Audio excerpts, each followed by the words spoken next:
There we go. Hi, Sarah. Oh my goodness, we did it. We did it. This is the eternal dilemma of the live broadcast, which hopefully our audience will forgive us for now. So. Well, understands. I'm sure that they do. Oh my goodness, but we're here. We're did here. It. We're in. That feels very good. So welcome, everyone. Welcome to our first trauma talks. I'm delighted to be here with Dr. Sarah Woodhouse. And we wanted to do this together because we thought, I'll let Sarah explain, but I just think we wanted to bring two different views on trauma treatment while the two of us really have a very similar philosophy. But over to you, Sarah. I just thought. Well, I mean, you're just echoing what I'd say. I think I'm interested in where this goes, and I feel like there's almost a kind of like co-creation with the audience. I don't think we're 100% sure where this will go. We know it's going to be a monthly series. We know it's called Talking Trauma, and we know the point is to have really honest conversations about healing because it's really perplexing. I mean, this is my field, and I'm perplexed at times. It's confusing. Trauma is very layered. So, of course, trauma healing is a complicated process, or at least it can be, and it requires some honesty from us, from professionals in the field, to actually say, okay, well, what about this? And as much as anything, I'm hoping this is going to be quite practical. I don't want it to get too abstract. I don't want to just sit and have, I left academia for that reason. I don't want to sit and have those kind of really intellectual conversations about what trauma is. I want just to give people practical advice, I suppose, from my point of view. And I feel like you were very aligned with that hope. Yeah. And I'll just say on top of this is what I'm really looking forward to is, I hang out with other clinicians a lot in this, and it's just be really nice to have a different voice as well that has a slightly different foundation. So I'm really looking forward to hearing your take on the questions. Yeah, totally. Do we should introduce ourselves, Josh? We've dived straight into the introducing why we're here, but not. Do you want to start? Tell them my who name's you are. Absolutely. Thanks. So my name's Josh. I'm the founder and clinical director of Resurface, which provides surf therapy retreats for trauma healing and also for resilience and flow. I'm also an EMDR consultant, bit of a trauma specialist, and my background was originally in addictions counselling, and also a positive psychologist. I always forget to drop that in, but I'm as passionate about that as anything else. Yeah, and I think, Josh, that's why we're so aligned, because I'm a research psychologist, so I'm Dr. Sarah Woodhouse, I should start by saying that. I'm a research psychologist. I studied academically, I studied trauma for a long time, and now I coach. And a big part of kind of coaching psychology is the positive psychology piece. Yeah. And I'm kind of trying to pull it into the trauma space. So I've got a feeling that's why we are so aligned. Yeah. I'm a coach, I'm an author, I'm director of the Creating Freedom Trauma Healing Program, which is for relational trauma, developmental trauma. And it's predominantly it's online, and it's kind of different groups, and it's kind of a beautiful kind of ecosystem of different resources for people. So not as cool as surfing, but doing good nonetheless. Doing great work. So we titled this Talking Trauma, and we came up with what we thought might be a good place to start, and that is, I hand it over to you to start with this. But what is it you wanted to ask me, Sarah, and we can take it from there, and I'll ask you the same. Yeah. So we loved the question. What are the secrets to overcoming trauma? And it's it's an intriguing question as much as anything. And I'm really genuinely interested in your response to that, because you asked me it a few weeks ago and I immediately knew what my answer was. Okay, so that's great. Yours? So I look forward to hearing. So yeah, it was, what are the secrets to trauma healing? And one bit in it is that no one really talks about or says. And so for me, I think one of the, hopefully people understand that, we learn about things like how to regulate the body and how to be in ourselves and how to change our thinking and how to get rid of certain types of symptoms. And these are all really, really important. But one of the key pillars that no one seems to talk about, and is absolutely essential, is working what we call positive affect, the ability to sit with and hold positive emotion and positive feelings in the body. And people think, well, a lot of people are like, well, what's that got to do with trauma healing? Well, what that's got to do with trauma healing and why it's such an important pillar in getting well is that when you stop having these negative symptoms, you are, by virtue of that, going to begin to start to have more positive emotion in your life. And if you're not used to that and you can't tolerate it, often people will sabotage that. So a large part of learning to come back to life in many ways is how can I learn to feel joy? How can I learn to accept a compliment? How can I learn to be vulnerable and to be loved? And what does that feel like? And how can I learn to begin to tolerate those kind of feelings? And if those of you have a long history of developmental trauma, this is really important, because if there's that neglect, this is what often trips up so many people in romantic relationships. Is it's not the cruelty or the unkindness or the negligence, it's the I love you and what someone does with that afterwards. And so teaching people, coaching people, helping people in a therapeutic environment and outside learn how to tolerate what we call positive affect is such a crucial key to getting well. And I very rarely hear people talk or write about it. And for me, it's one of the most important aspects of getting well. And it's a big part of what we do at Resurface. Is one of the reasons that we take people surfing is they're learning how to experience joy in the moment. But on a just on a one-to-one level, learning how to be vulnerable and open with a therapist or a coach is really, really important. And as coaches and therapists, we have to model that and learn and constantly give positive feedback to our clients and really make them aware and conscious of what's happening to them as they receive that. So I think for me, one of the key secrets or the secret sauce to trauma healing that doesn't get enough attention exposure is working with positive affect, teaching people that it's okay to have positive feelings and actually how they can manage and navigate those. So that for me is definitely, I think, one of the most important aspects, or one of the important foundations of getting well and healing. So I just love that. I really do. And is there, like, so say someone's listening and they're thinking, yes, like I really relate to that. And so how do they start? Like so the thing that came up for me was like, okay, so, is there a process of needing to teach them how to even recognize it? Yeah, absolutely. Is that like the first step? I'm wondering if there's actually a disconnect even between the sensations of happy.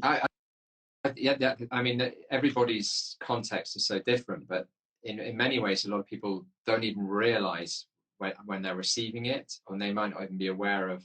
I mean, one of the most sort of tragic bits of data I learned about is that during the early women's emancipation movement, women becoming more liberated, a lot of women couldn't distinguish between excitement and anxiety.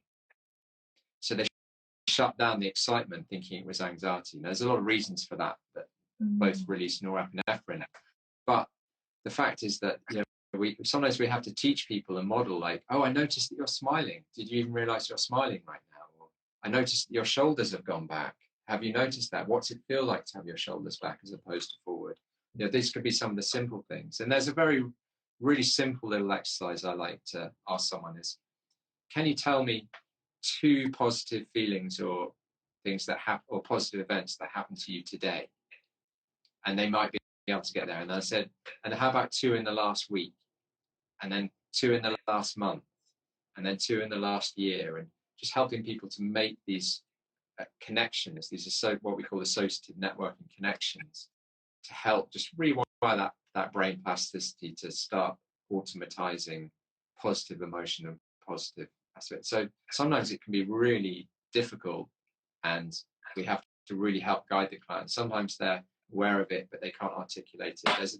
There's a sort of spectrum of experience with that, but we have to just help, even just sometimes letting them notice that we're experiencing changes in their bodily affect. So yeah.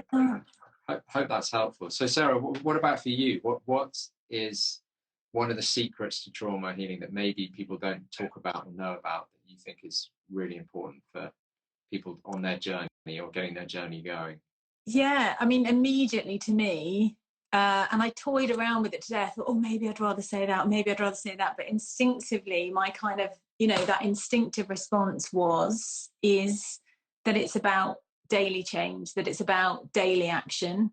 Because I think somewhere in our psyche, we're still quite attached to that kind of 70s image of doing our trauma work, whacking a pillow, and we do the really deep, hard stuff and we get it all out and then we get on, and then we're fixed.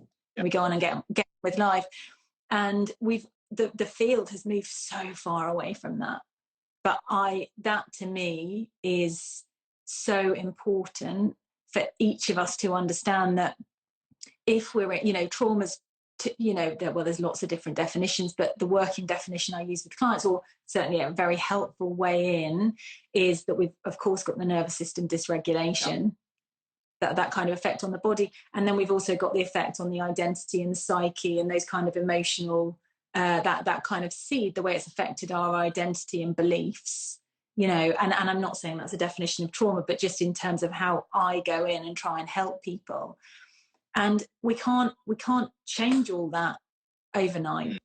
It's something that takes time, and there's a beauty in that if we can get used to it.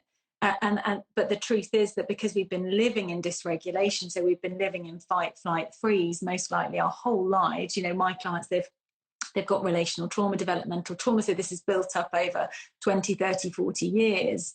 The truth is that we will have created ways of being and a lifestyle that is dysregulated.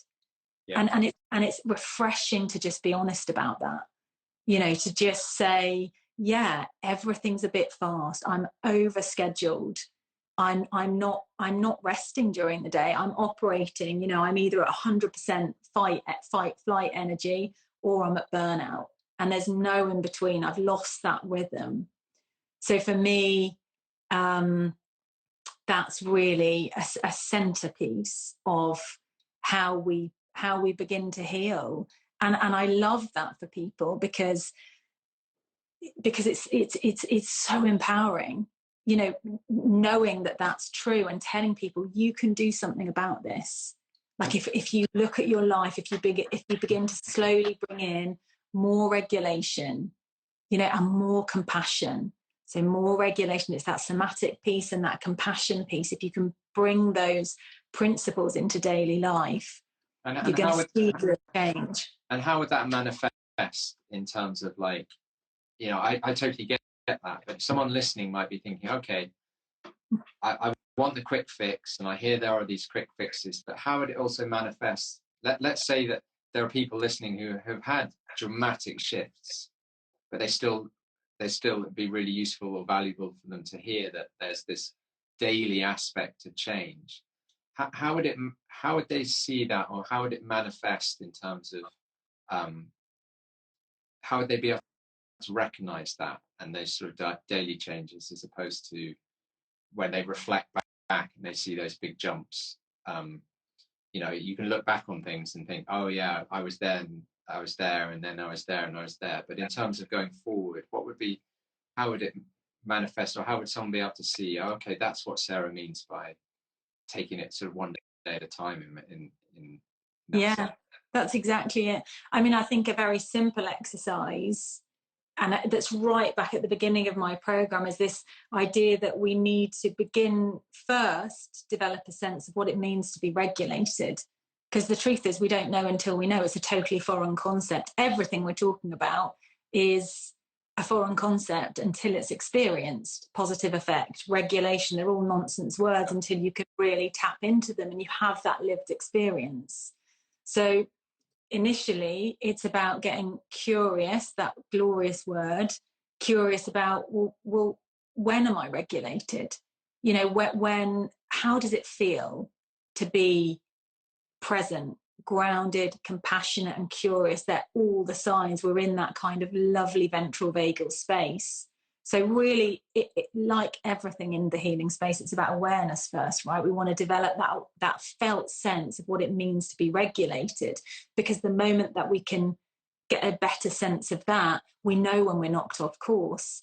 We know, okay, I was regulated. What was it that moved me up into fight flight?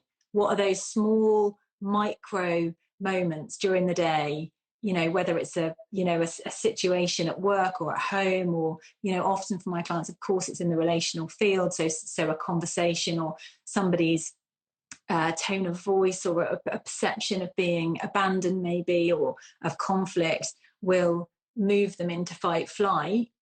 And that is a nonsense idea until you have a baseline of, this is what it means to be regulated.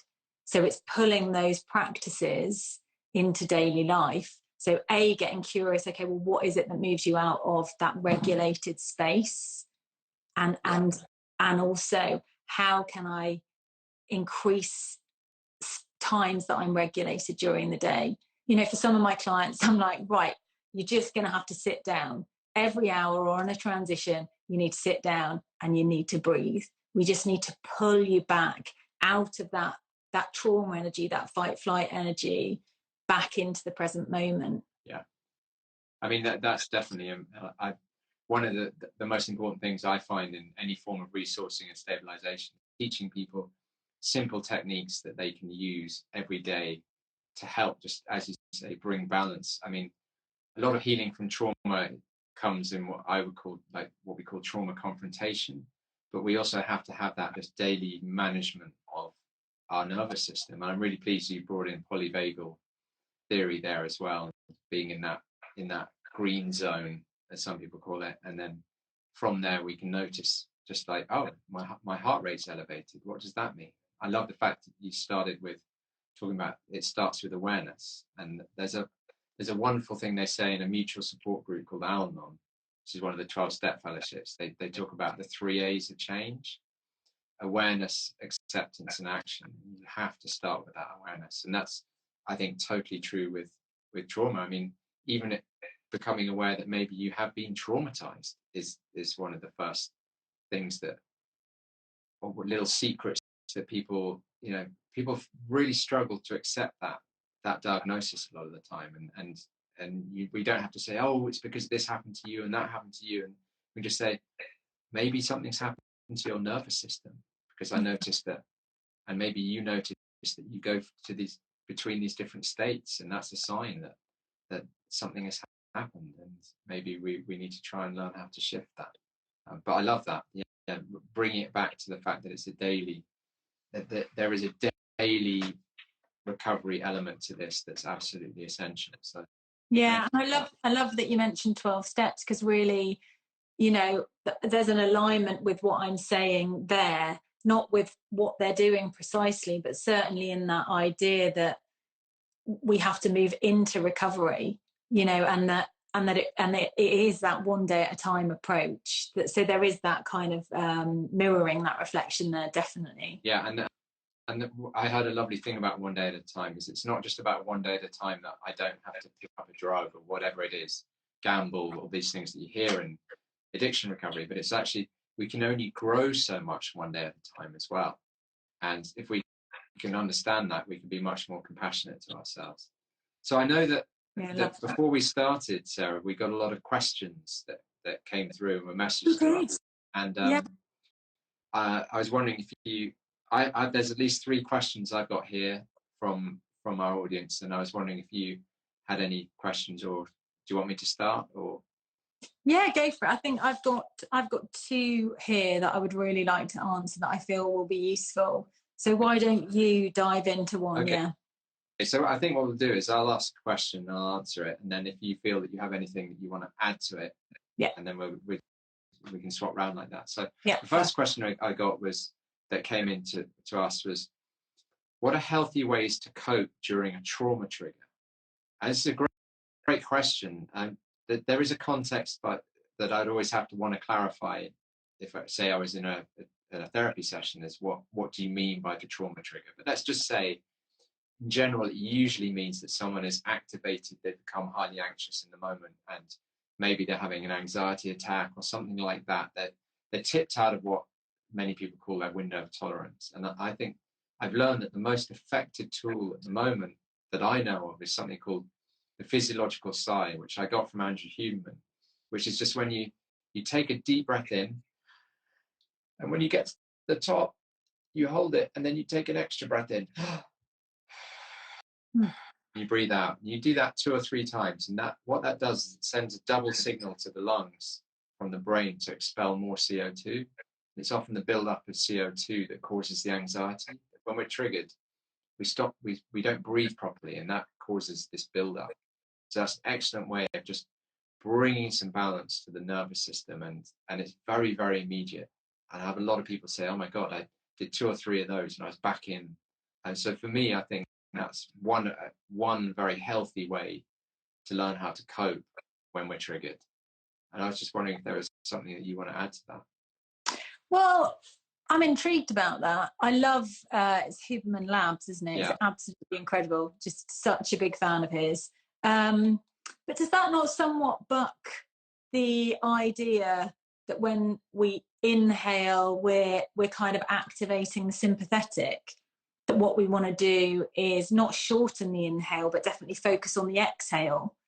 You know, that's very in there in all the polyvagal. Yeah. So what it's saying, you're breathing in, and then you're doing a long exhale. So in that sense, yeah. But what it's really doing is it's the most immediate way of bringing the anxiety down. And then what I often suggest clients do is they do that initially, and then they start going into the more kind of resonant or coherent breathing styles.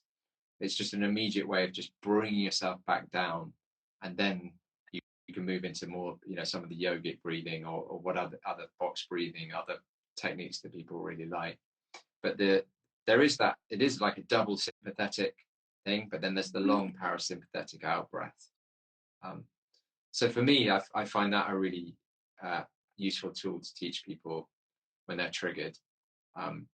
Yeah. Maybe we should move on to one of your questions. Yes, let's do that.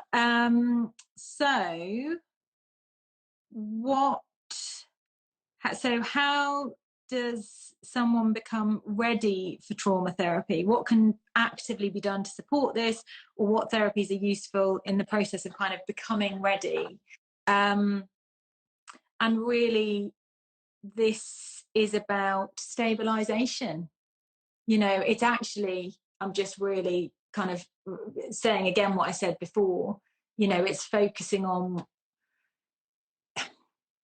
actually, so for example, I am kind of constantly with my own clients, I'm thinking, okay, well, when do I refer for EMDR, for example?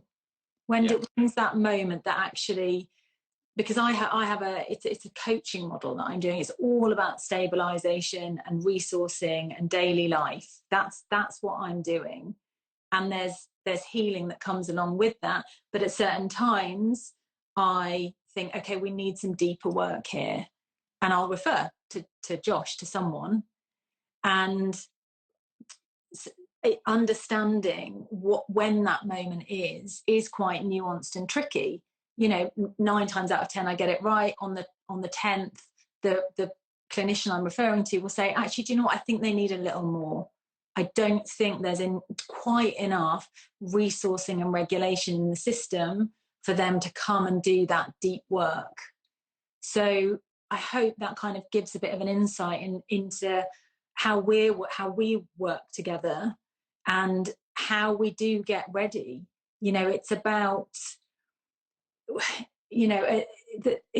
it's ensuring that the nervous system and the person can actually hold themselves through and has enough kind of inner resourcing and a wide enough kind of window of tolerance to actually go and do that deeper work.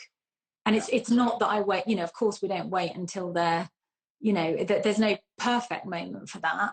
And it's still part of the process, but nonetheless, when we're becoming ready for therapy, it's all that deeper work, that trauma treatment that she's referring to, that I think you referred to yourself as kind of like the surgeon once, Yeah. Josh, when we were talking, which I loved. I think that I'm all about that. I think that's fantastic. You know, I'm the other 167 hours, and you're the surgeon. You know, and other EMDR practitioners are where I refer my clients when they need that the deeper work. So readying them for that is nuanced. You know, each client needs something slightly different, of course. And often it's to do with increasing that sense of safety, increasing their ability to self-regulate before they then move on to someone like you.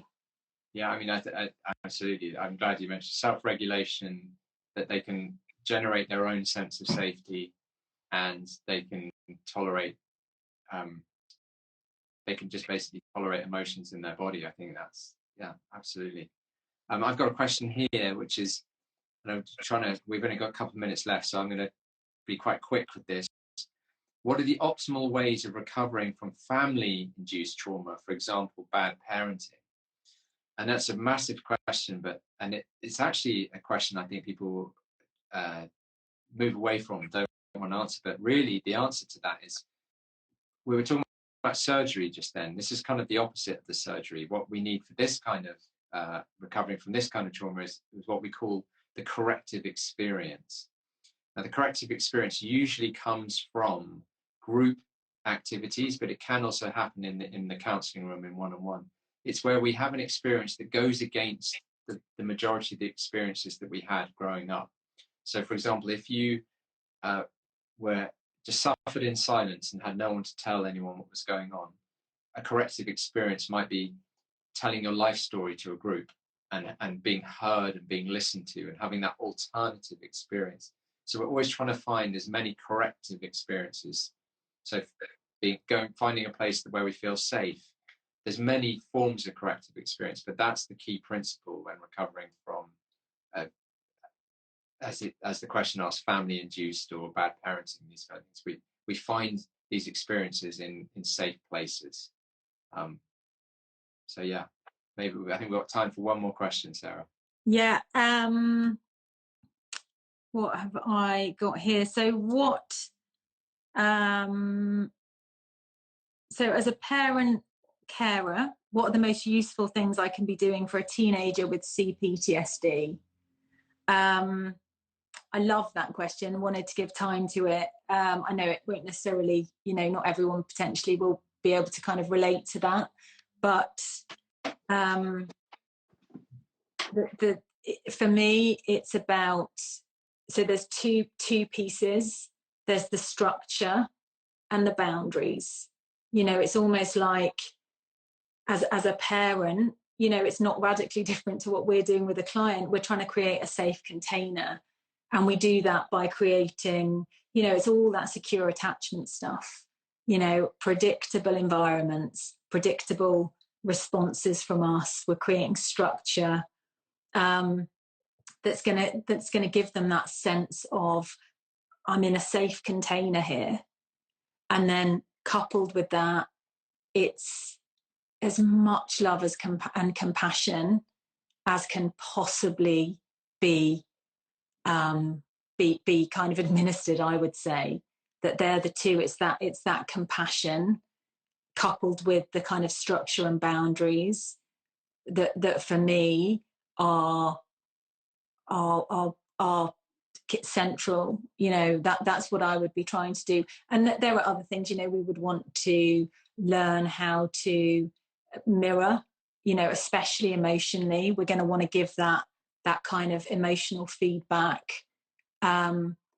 It's so important for any parent. But, you know, if our kid comes to us and they're raging, that we can not move into a fix, but mirror back, I see that you're really angry right now, you know, and it's that kind of loving neutrality that is so important for all our kids, but certainly with a child that has CPTSD, that we need to try and do. And I would just, the main kind of heading for this for me is that that is impossible to do all the time. you know, parents have needs too, parents have difficult days. You know, the idea of trying to do this perfectly will potentially cause as much harm. There has to be space for parental mistakes as well. Yeah, absolutely. And I just add one thing to that, is that as a parent, you learn to be loving and boundaried, and that there are professionals to do the professional work. That you stay as the parent, the mum or the dad. You don't need to try and be the therapist here. There are other people to do that. And so, yeah, I loved it what you said that about the loving neutrality. I thought that was lovely. And yeah. So I can't believe how fast that's gone, Sarah. I That's know, it's speedy. our first session together. Really enjoyed it. Yeah, Amazing. me too. Really appreciate the questions from the audience, and you know, we encourage you to ask us more questions outside of this, and we can bring them to.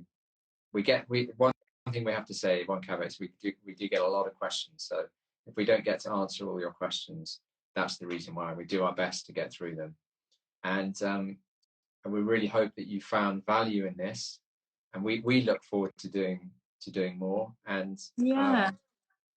When's the next one, Josh? I'm just thinking it'd be helpful. So what did we decide? Oh, can you remember the date? It was December the 13th, wasn't it? December the 13th. 13th, 6:30. And I don't know about you, Josh, but I'm so open and would love topic suggestions. Yeah. You know, for the next one, we were thinking maybe it would be useful to have a session on how to start trauma, not trauma treatment, not trauma, that'd be terrible. So how to actually start it. Yeah. You know, what that looks like, the beginning of that journey, which will give potentially more of a focus than we've had today. But if you have suggestions, please let us know. And like Josh says, if there's questions, please do shoot them over. Yeah, we'd be delighted. So thanks very much, and see you at the next one. And thank you, Sarah. Thanks so much, Josh. Take care. Thanks for being here. Take care. Bye. Bye.